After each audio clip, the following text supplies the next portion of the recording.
en otoño, en primavera, bastante interesante. Hoy damos las gracias desde luego al ayuntamiento que nos ha permitido hacer esta actividad. Somos una asociación, un grupo, la Asociación de Comerciantes Rural de Cervecines, y colabora también el equipo de la Asociación Municipal de Policía. Miguel Aróstegui ha limpiado los decorados, porque los decorados es en realidad un turismo arqueológico poblado. Vamos a hablar desaparecido, como se ha visto por la cuestión de los años 60, avanzados los años 60 con la construcción de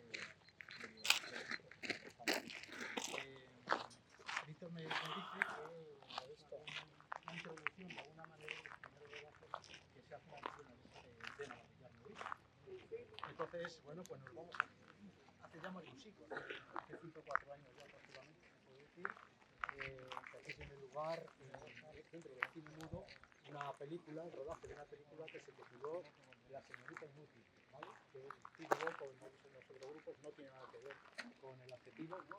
Con ese típico de inútil, sino todo lo contrario. Parece ser que la película, una película que tiene una duración de 36 minutos, no hay copia, no la conocemos, pero trataba del tema de género y el tema de una persona de jerarquía alta, de sociedad alta, como se revela en no tiene nada que ver con lo que es el título, pero que conocemos en rodaje de esa película desde 5 o 4 años aquí, precisamente en la de Navidad, por un hecho curioso que sacó la prensa, que le ocurrió al operador, a Alberto Arroyo, que era un buen operador, ¿no? Y entonces, bueno, pues parece que tenía que hacer una de las escenas, tenía que rodar con esa señorita inútil, un toro o un novillo, de alguna manera le perseguía, ¿no? Y entonces, bueno, pues al hombre le colocaron el novillo bien sujeto con los ganaderos de aquí, el hombre puso su trípode, su cámara, recordad, cine mudo, se fue a echar el paño y el animal pegó un resoplido, que el operador tiró el trípode y se fue corriendo asustado, y cuando quiso dar la vuelta el novillo estaba justamente al otro lado, también asustado, ¿no? Esa anécdota nos ha venido muy bien porque no hubiera quedado constancia del rodaje en la de esa. Es una nota muy interesante. Y hablando ya de anécdotas, es curioso que a veces nos tengamos que enterar, haciendo un poco de historia de cine, un poco también por más anécdotas, ¿no? Y nos vamos ahora a la Segunda República, ya, con el cine mudo, con los orígenes, no, con el cine sonoro, con los principios del cine sonoro. De alguna manera, una película que es para promocionar a un gran tenor español, a Fleta, que han rodado la película para la parte de los Pirineos, por Jaca y por ahí, y resulta que mandan al operador Alberto Duch, aquí a coger unas imágenes del casco urbano de Colmenar Viejo, ¿no? En el año 33, pero que resulta que en ese tiempo había ocurrido un fenómeno que había tenido una connotación política, social muy importante, porque se habían escapado de la prisión del partido judicial de Colmenar Viejo 5 presos muy peligrosos de alguna manera, según la prensa, ¿vale? Según la policía, y bueno, pues una repercusión que el hombre, cuando viene aquí, sin saberlo, a localizar una persona forastera, sospechosa y demás, que están investigando a ver cómo se han podido escapar, pues le ven subiéndose en las ventanas para enfocar, y claro, rápidamente la policía le detiene, y después que le busca el director, las productoras y demás, los vuelven a detener a todos como gente sospechosa, que son gente de una película que están haciendo. Bueno, pues nada, Miguelón, que así se titulaba la película, pues la verdad es que para promocionar a este tenor español que tenía mucha fama, que incluso le hizo ilusión hacer el rodaje de esa película, y que no tuvo éxito precisamente porque eran unos principios y a veces la imagen iba antes que el sonido y demás, ¿sabéis? Y bueno, pues se estrenó en Cine Comisión y no tuvo mucho éxito. Pensando también en la Segunda República, en rodajes en Colmenar, fuera de Colmenar, pero muy cerquita, en unas canteras, se rueda el 113. Es una adaptación sonora de otra historia también, que había hecho un suceso histórico, en las guerras carlistas y demás, o napoleónicas, y el caso es que de alguna manera, bueno, pues tiene también su repercusión, y hay una película mexicana que también tiene mucho interés, pero no la había hablado. Y de alguna manera, bueno, pues la película no hemos encontrado la copia, no hemos encontrado, el grupo lo está buscando en México, pero no hemos tenido. Y ya sí que venimos a un momento que va a ser el punto de salida para las producciones y para las películas, para el plató de comercios de los cabales se van a hacer aquí, y que van a arrancar a partir del año 1965. Está viendo cómo las tropas empiezan a retirar las marcas y nos fotografían lo que es el embalse de San Juan, el embalse que se construye en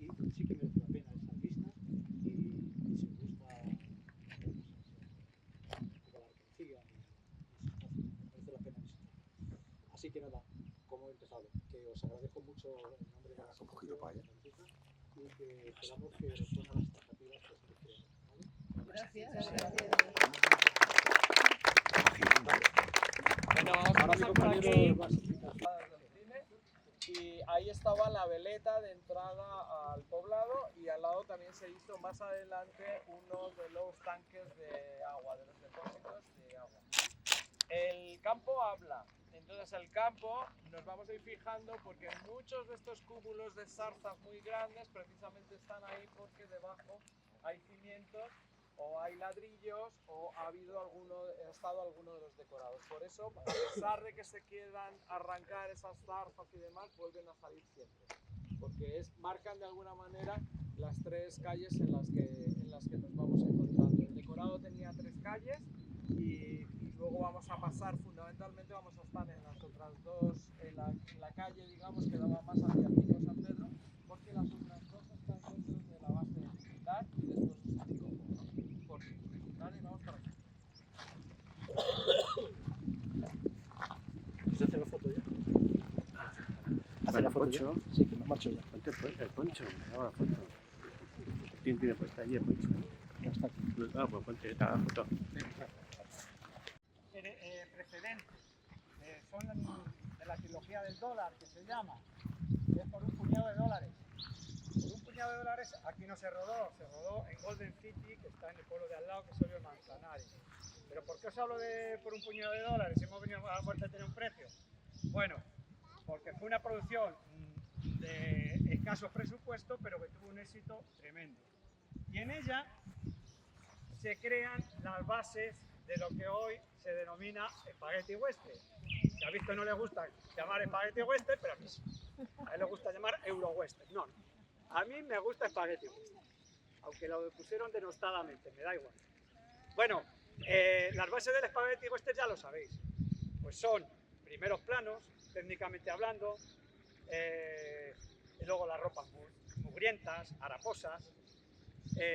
Hay una falta de moral tremenda, no hay ni buenos ni malos.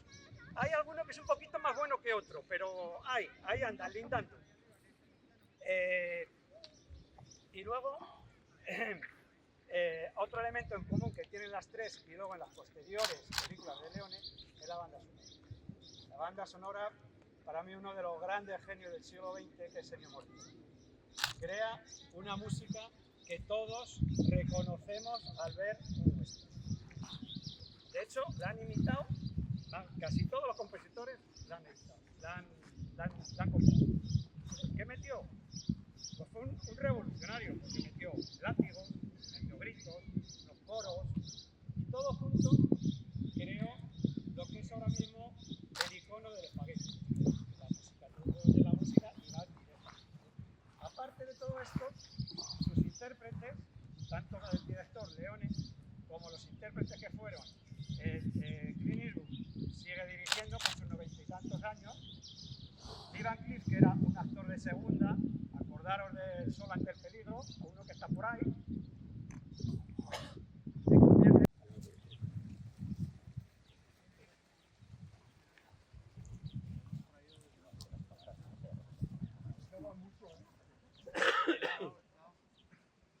Luego hablamos del poncho. Ha habido en los grupos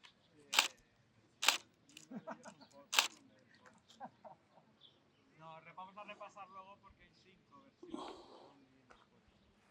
No se sabe cuántas. Ni dónde está el poncho real, ni quién lo tiene, ni quién lo trajo. 5 versiones. Y luego las repasamos porque es muy... Lo hemos traído porque es chulo hacerse fotos del poncho. ¿No? Aquí donde cuento. Bueno, estamos lo que era el final del poblado, lo que era la última de las 3 calles, que ahora os marcaré con un poco más de incidencia, pero os explico primero qué es esto. Obviamente esto es un decorado y es un decorado que hemos hecho nosotros. ¿Cuál es el objetivo? Y también con el letrero aquel que hemos hecho con Michelena, con Arostegui, que tienen los estudios, con él siguen existiendo los estudios, es que se sigue rodando.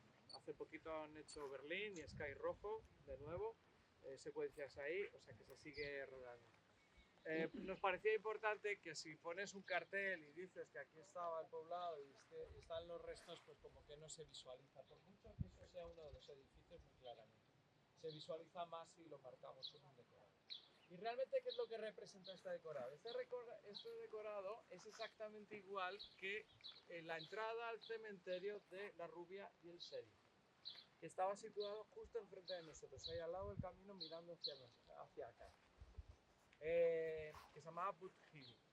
Y bueno, nos parecía que podría ser un homenaje también a ese primer decorado que se monta en Colmenar Viejo, el primer decorado del oeste que se monta en España, el primer poblado del oeste que se monta en España en 1958, aunque es desmontado, porque el primer decorado estable que se monta en España, y casi se puede decir a nivel mundial, es el llamado Golden City, el Cubero Galicia de Hoyo de Manzanares. Hay algo que nosotros no hemos señalizado aquí porque se pudiera pasar, pero sí que hay un elemento original y es esta columna. No hemos dicho de dónde viene esta columna, sobre todo para que perdure. Esta es una de las columnas auténticas del Salón del Oeste del decorado de la muerte señorial. Permanece todavía, pero nosotros no le hemos puesto, igual que se ha indicado lo demás, no le hemos indicado para que, vuelvo a decir, no venga nadie y se rellene.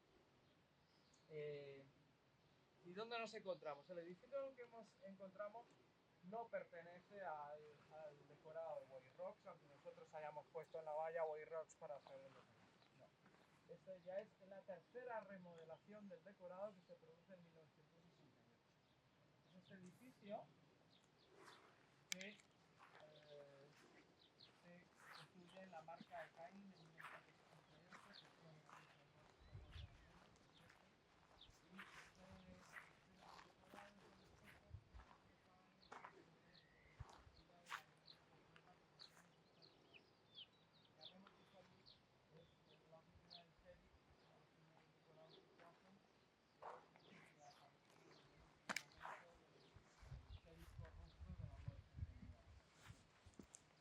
que fue decorado nace como una casa señorial, después pasa a ser un juzgado y ya en los últimos rodajes, a partir de la letra escarlata de Wim Wenders, se convierte en un. Para que nos hagamos una idea, era el final de la calle, enmarcaba esta línea de edificios que la podéis seguir perfectamente por la Xanza, la línea de edificios, y hasta el borde justo donde terminaba la intersección de la calle, ahí podéis ver unos restos, eso era parte del hotel del decorado, y se puede ver perfectamente dónde terminaba una calle y dónde comenzaba otra. Es decir, nosotros estaríamos aquí, que es un poco pequeñito, estaríamos aquí arriba. Esta es la calle que llamaré estilo de Nueva Inglaterra.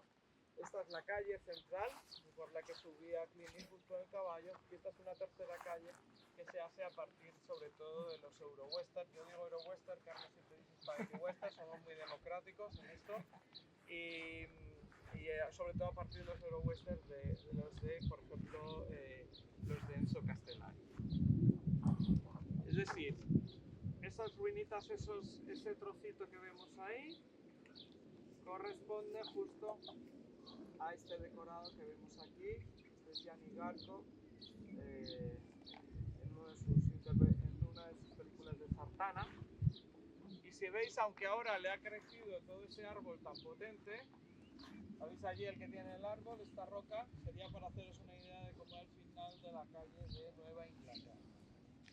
Pero al principio era solo una calle central con entre 6 y 8 casas que se hacen para el primer decorado, se hacen de cartón embreado, y después, unos meses después, se hace las primeras casas de madera. Aunque la oficina del sheriff sí que se hace en ladrillo desde el principio. Sí que llevaban unas bases, pero fundamentalmente eran todo madera. La primera película que se rueda se construye en 1963, y la primera película que se rueda es Fuera de la Ley, de Leon Klimovsky, protagonizada por Jack Taylor, y es una película que se puede decir que es de los primeros westerns netamente españoles de esos años, que seguían además una estela, digamos, pre-Leone, ¿no? Es decir, una estela pues de un carácter más clásico. Digo netamente españoles porque los Coyotes que había dirigido Romero Marchén tenían coproducción mexicana, las películas que se estaban rodando en el Golden City tenían coproducción italiana, pero en este caso siempre se jactaron de que era una película en la cual solo entró el dinero español, aunque es verdad que después fue distribuida por los Lesser, por Francia. Como los otros decorados, pues empieza a irles bien, les alquilan las películas y las primeras que vienen antes de Leone, obviamente son películas que tienen que ver con un oeste, digamos, americano más puro y de imitación, digamos, del oeste que en ese momento estaba un poco en decadencia en Hollywood. Y así vienen coproducciones con Estados Unidos como El hijo del pistolero de Paul Landres, o vienen Joaquín Murrieta, las producciones de Sidney Pink, es decir, todas estas películas americanas que tenían dinero, que tenían una combinación de dinero español, pero sobre todo eran dinero inglés y americano. Así hasta el fenómeno que se produce por un puñado de dólares en su rodaje en todas las localizaciones madrileñas, que aparte por puñado de dólares, aparte de Noyo de Manzanares, está rodado en Aldea del Fresno, ahí se hizo el Río Grande, alguna secuencia en los antiguos estudios CEA y la Casa de Campo, lo que es ahora el restaurante Pesquera, en lo que era la Feria del Campo, esa es la casa, el interior de la Casa de los Rojos. A partir de ese éxito y del rodaje, especialmente el éxito de La muerte tenía un precio, es donde cambia todo, por tanto se tiene que remodelar, siempre los decorados se van remodelando. La gran remodelación de este decorado se produce para El bueno, el feo y el malo. En El bueno, el feo y el malo, esto tiene que ser la ciudad asediada de Peralta. Para eso se tienen que elevar los techos, se tiene que elevar un segundo nivel todas las casas y parece que estaba destruida. Y ahí es la segunda ocasión en la que Clint Eastwood viene a rodar aquí, y ahí es donde se hace una primera ampliación, la ampliación de la tercera calle, esa que no veríamos y que está metida dentro de la base.